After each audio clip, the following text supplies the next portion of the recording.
He is Jalen Rose. I am David What up, Jacoby. y'all? We are Jalen and Jacoby. What is it that we do? Give the people what they want.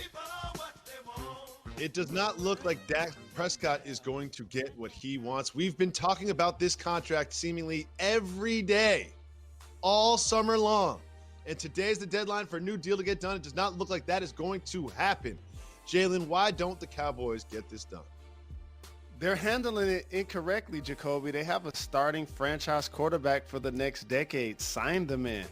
I just saw Holmes get a 10-year deal, first deal like that since Michael Vick. You could at least give Dak a 4 or 5 year deal at top dollar. Carson Wentz got paid. Jared Goff got paid. Oh, you know who else got paid?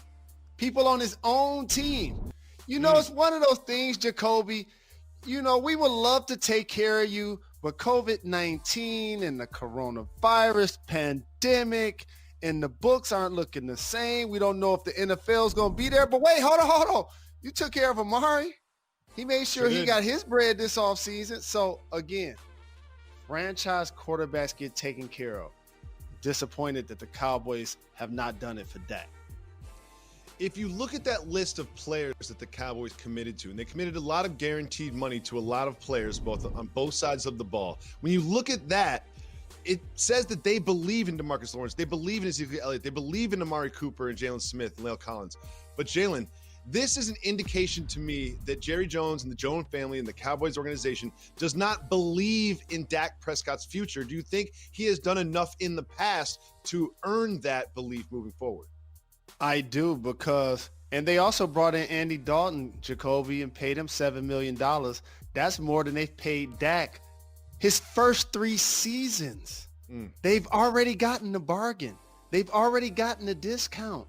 This was your chance to take care of him. Now that you don't take care of him, you send a message throughout the locker room that, he may not be the future. So for Dak, yes, he's earned it, Jacoby. You know how much I love my Detroit Lions. Matthew Stafford earned it.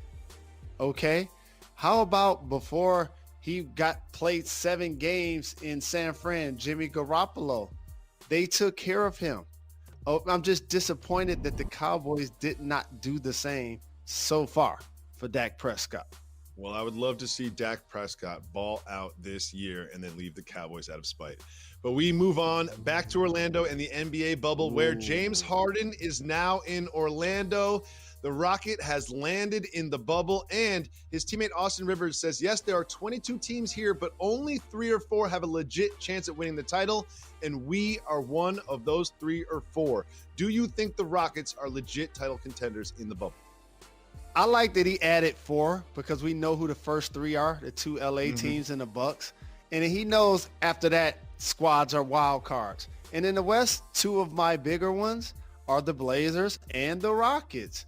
And if any team is going to be equipped to play a unique style in a bubble, it's going to be the Houston Rockets. In particular, James Harden and Russell Westbrook, because they play isolation ball. And teams are going to break down in their offenses.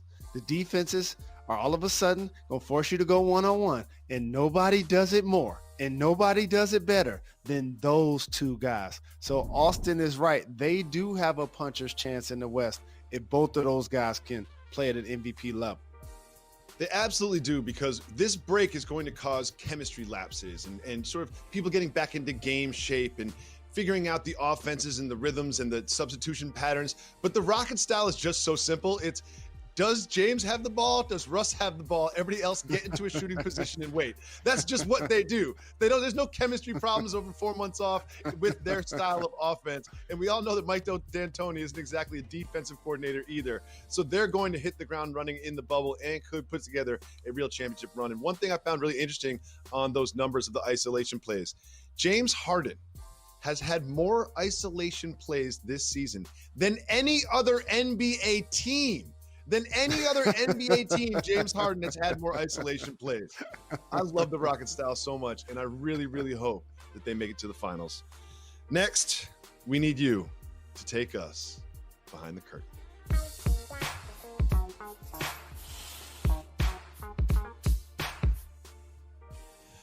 Well, Spencer Dinwiddie was talking with Taylor Rooks of Bleacher Report, and let's just listen to him. Any words for anybody in the bubble? Yeah, to all my fellow NBA players, don't call the snitch hotline. Don't cross the line to get Postmates. Don't fly LA work out. And last but not least, the Brooklyn Nets are coming for you. That's the way it works. Wait, Jalen, we need you to take us behind the curtain. When he says don't fly LA work out, is he talking about side jobs, or is he talking about sort of entrepreneurial ventures that they have in the entertainment industry? Is that what he means by don't fly LA work out? Jacoby, basically what he's saying is a couple of things. What's up? If your main squeeze or your boo is from LA, of course you fly her out. You do that. But if you consider just kicking it with somebody that's not necessarily your main squeeze, you probably shouldn't fly all the way from California to Florida. Those dynamics just don't work. Maybe you got to look closer into Miami or maybe Georgia or Alabama or New Orleans. But LA is too far of a trek frequent flyer wise. Isn't that like 6.5, 7 hours? No, but Jalen, wearing a mask. There's been a lot of speculation and discussion about how NBA teams are going to sort of satisfy their romantic urges. And I just can't wait until the first time someone gets caught trying to sneak somebody into the hotel. It's going to be great. It's going to be like a cartoon. Like someone's going to have a gigantic suitcase. They're trying to roll through the lobby with like 2 people inside of it. People are trying to sneak in the laundry bins and stuff. This is going to be great. I can't wait for the first person to get caught. And if they do get caught, they might get caught via the aforementioned snitch hotline. Yes, there is a number that you can call when you're in the NBA bubble to report violators of the bubble rules. And we heard yesterday that not a single person had called, but there's new information. According to The Athletic, multiple people have called the so-called snitch hotline. Jalen, what do you think? I want to know what they said when they called. Clearly, because I saw a couple of names trending on Twitter that I'm going to put some respect on and ain't gonna say. So I want to know what they were saying when they called. I don't think the hotline is gonna be a big deal, but again, you just alluded to it. People are going to be sneaking people into the bubble. Like, I'm wondering a couple of things, like who gonna braid Kawhi's hair? You know, who gonna braid Kawhi's hair? You know now when his hair ain't been braided in 7-10 days, that's 35 and 13. So, but at some point you want to get it fresh again. Like there are certain things players going to need, Jacoby. Just certain needs to be met. Big shout out to Michael Beasley. I hope he contracted coronavirus. He left the bubble. Is he coming back to the bubble? It's a lot of things happening, man. Well, Jill, I don't know if you saw the first images of Kawhi Leonard in the bubble, but he did not go there with a fresh set of braids. So I was a little concerned. I assumed he would enter the bubble with a fresh set of braids and then sort of after a month or so get them touched up. But he's already down there looking like he has been alone in the house for the past 4 months, just plugged into the wall, the league charging in himself trouble. up to Wi-Fi.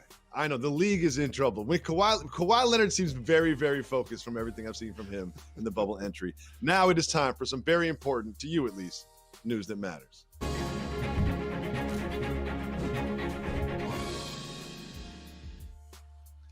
Jalen, you sent our production staff and some excerpts from an email from the University of Michigan about what's happening with this football season. There will be no season tickets. And if they are allowed to have fans, they will only have fans for that one game. Tickets will be sold for just that one game, and all the tickets will move to mobile ticketing.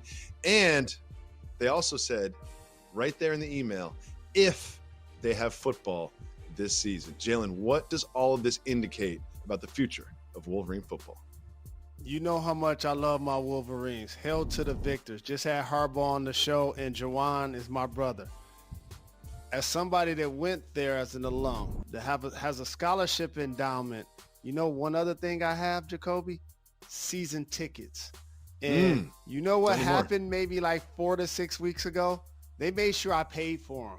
So this is just really a follow-up to that. Just by the way, in case we have a season, just know your seat isn't guaranteed. And there's no surprises there. But they did take the bread. I just want to let you know that. I like that. I like that a lot. Good. Business first. And here's the thing is, there may be football, but I really doubt that there will be fans in the stands if there is football. And that football may very well be pushed to early 2021. Who knows? One thing I know is I stopped predicting the future during this summer because I have no idea what the future holds, but I do know this. When we come back, we've got some really good news for Myles Garrett and the Browns. We'll give you that in just 4 minutes when we return. Stay tuned for Jalen. Welcome back to Jalen and Jacoby. This is the segment where Jalen decides what we discuss. It is called Keep It Moving. Wu-Tang! Wu-Tang!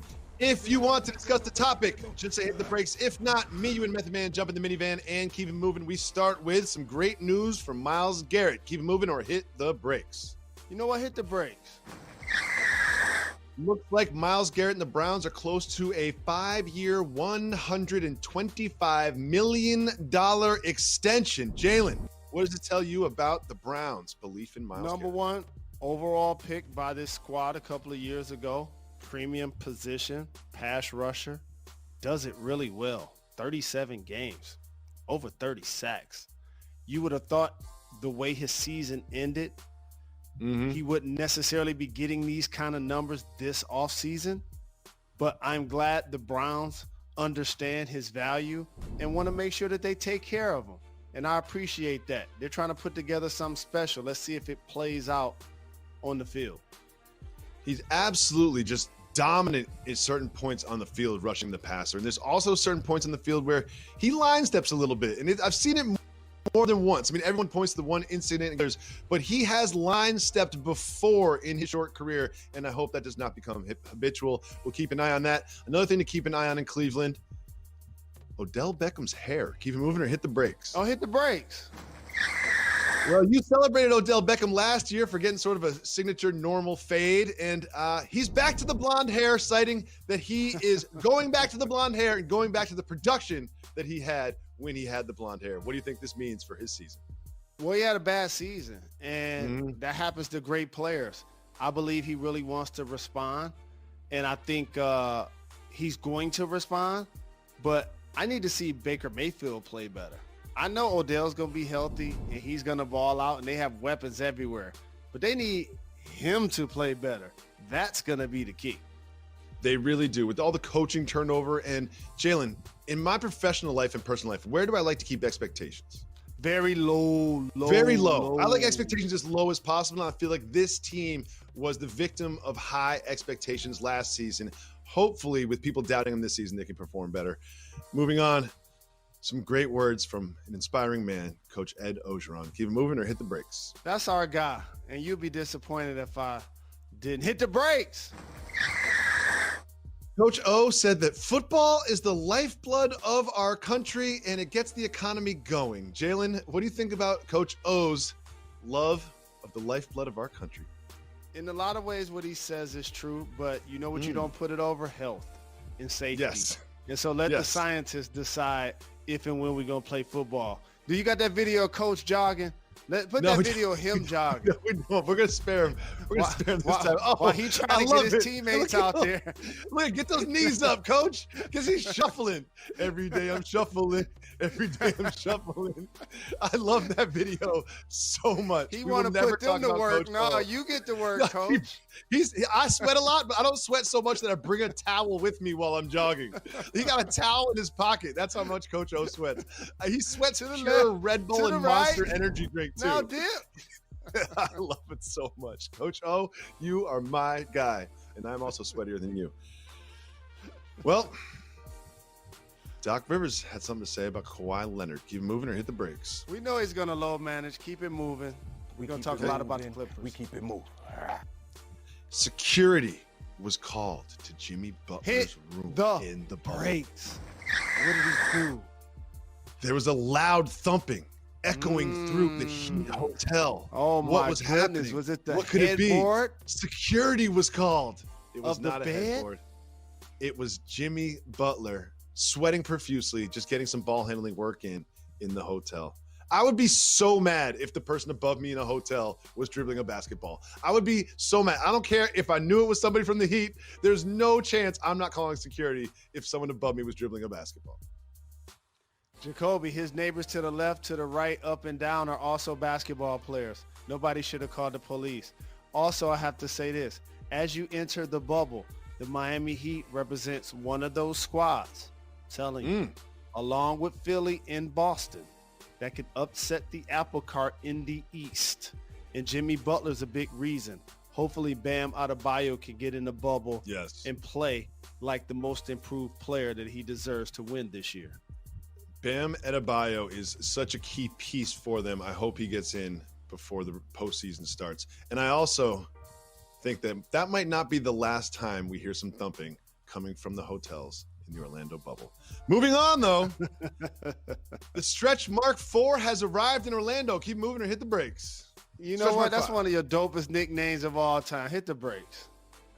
Well, the Stretch Mark 5 arrived in Orlando, and he must have heard me talking about him because he doesn't look so Stretch Markish anymore. He might just be a Stretch 5 at this point. Of course, I'm talking about Nikola Jokic, and I look forward to him getting on the floor and clearing quarantine and all the protocols that he needs to, because he is such an important piece of this Denver Nuggets team, which is not at full strength right now. Do you think they are the title contenders now that we once considered them before the season started? No, they're not. I don't think so either. They're going to need a second player along with Murray to give the Joker the kind of weaponry that can rival who they have to play against. Look at the competition.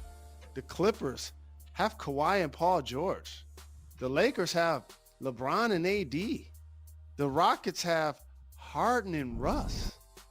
Like it's not that they're not a young and up and coming talented team. It's just that they're gonna have to outplay expectations.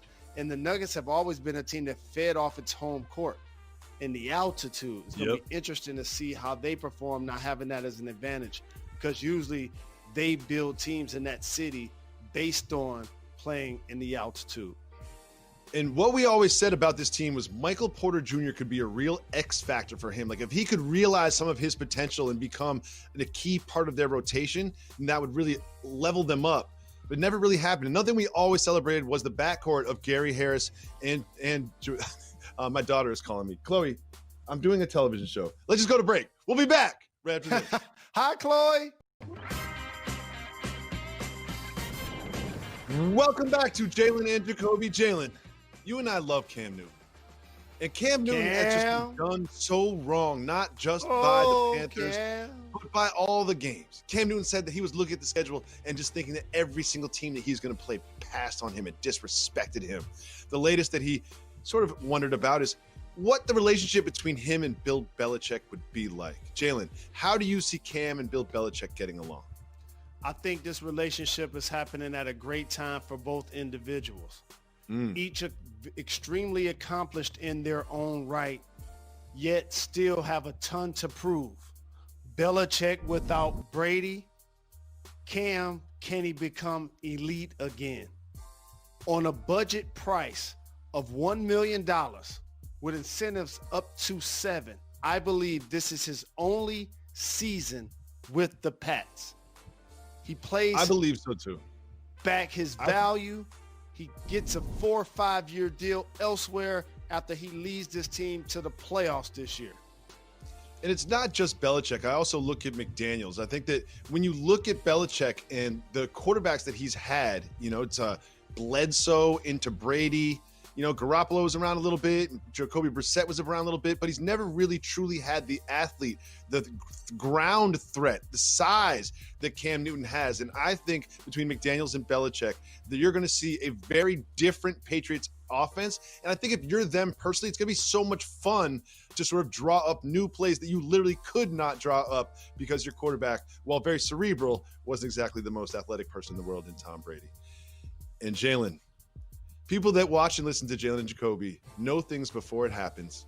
let's just take a look back at our interview with Snoop Dogg.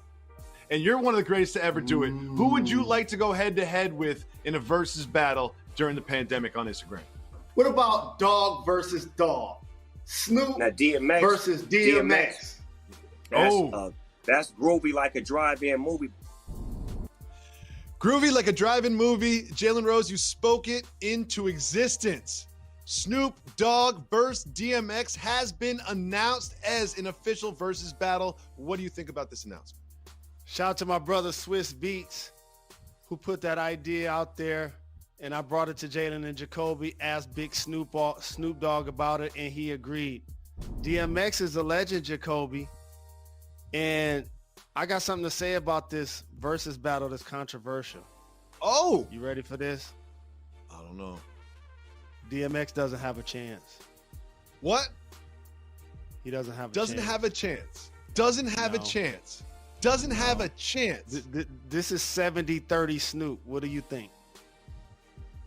I would favor Snoop, but one thing I think about this is like two boxers with extremely different styles. So this is why I think that DMX does have a chance, because Snoop has more hits. Snoop has more time in the game. Snoop has more features. Snoop has a longer, stronger catalog. But DMX can throw those knockout blows, though. And it's not just about the music in these battles. It's also about how you present them. I can't wait for that, and I can't wait to come back tomorrow at 4 on ESPN.